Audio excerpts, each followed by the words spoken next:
Hi, my name's James Chong. I'm from the University of Sydney in Australia, and I'm here with Professor Chuck Murry. Hello, I'm Chuck Murry. I'm from the University of Southern California in the United States. And we've just been at an exciting session at the American Heart Association, BCVS. Chuck, could you give a brief rundown on your fantastic talk for viewers that weren't able to see it? Sure. So we were working on something that was a little too exciting, which is a problem of electrical instability after we transplant stem cell-derived heart muscle into the injured heart in an attempt to remuscularize it. And the background is that this works really well to restore mechanical function, but along the way there's a period of electrical instability where the heart goes into what we call engraftment arrhythmia, which is for cardiology aficionados, it's a wide complex polymorphic ventricular tachycardia that ensues for 3 weeks or so after we transplant these cells. And then as they mature, this has just been in experimental animals so far, at least in my group. Then as the cells mature, they come back out of the woods. So we've been very interested in this problem because it's really the principal roadblock to safe translation to patients in the clinic. And so today's talk was really, what is the cause of this problem? Yeah, Chuck.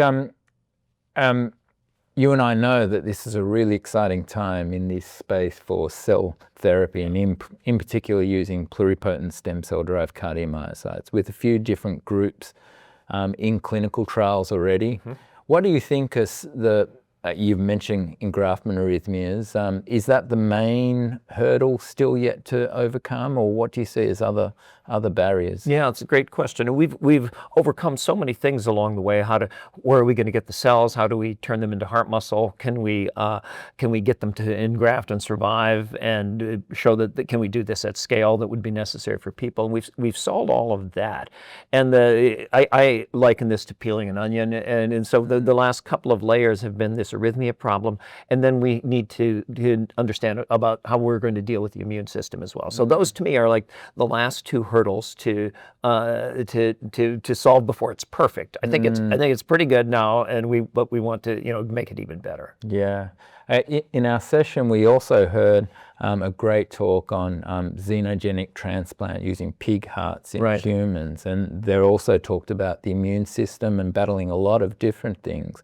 One thing in that talk was about regulation, when we can enter clinical trials safely, and it's funny that we're almost the opposite situation where we're using human cells, but we need to test them in pigs. Right. They've got a pig product and a trial in humans. So what about the regulatory landscape? In most areas of the world, it's different to Japan, for instance. Are things fast enough, Chuck? Are they fast enough? Such a loaded question. The regulatory environment is designed to prevent mishaps to patients, right? So it's very much a watchdog organization that keeps people safe from things that were prematurely taken to the clinic. And so, of course, it slows us down along the way.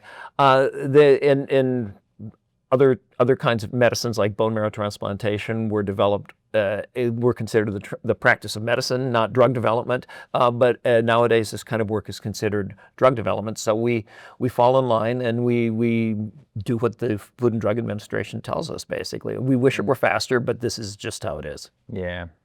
Look, we're at the early phases of this exciting new technology. Yeah.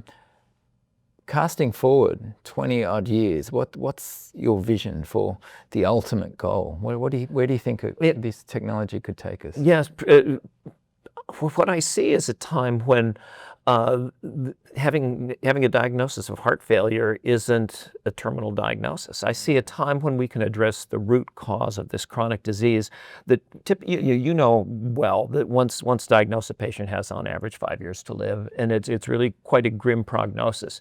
And I see being able to remuscularize the heart, restore the muscle deficiency, and give people an extension of their life, but also better quality, better years lived as well. So I imagine grandparents being able to get down on the floor and wrestle with their grandchildren, or people being able to carry their groceries up a flight of stairs, or extended their extending their time of independent living and that sort of thing, like real quality of life improvements that are brought about by this kind of work.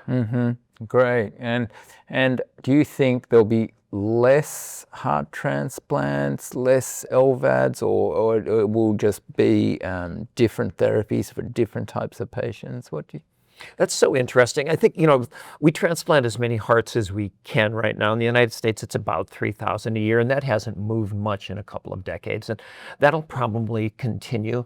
But I see a time where we will have biological interventions and we're able to regenerate the heart for people, there won't be nearly the demand. This is right now the biggest cause of death in the world. It's the biggest cause of death in the United States, probably Australia. And so I see this as something that's scalable and could potentially move the needle at a public health level as well as for the individual patient. Fantastic. We've covered a lot of ground here. Maybe in a final point, maybe a message to the early career researchers or junior. It's such an exciting time now. Who would have thought that we'd be doing the type of interventions that we're doing and the type of research that we're doing? Is there any message that you'd like to say to the early career researchers? Yeah, they're sort of a bidirectional message. And the first is that there's never been a better time to be in science. My goodness, the things that we're able to do now, we've got the genome, we've got the building blocks of life. With stem cells, we can reprogram one cell type into another cell type. We can control cell division. We can, and then we've got this computational prowess that is emerging with artificial intelligence, large-scale data analytics, genomics, all of this kind of stuff that didn't exist when I was in graduate school. So it's an incredibly exciting time to be in science. And in the other direction, we need the young people, this next generation, you're part of it, of course, that is coming along, and because science is a relay race, and my generation is passing the baton to the next generation. And seeing the people that I've seen at the BCBS meeting here has really, it's inspiring, gives me hope. It says, like, I think the future's going to be okay, because this young cadre that's coming up, they're smart, they're motivated, they're hungry. I think we're going to be all right. Yeah. Yeah. What a great way to end this fantastic conversation. Chuck, thank you so much for your time. You're most welcome, James. Nice to talk.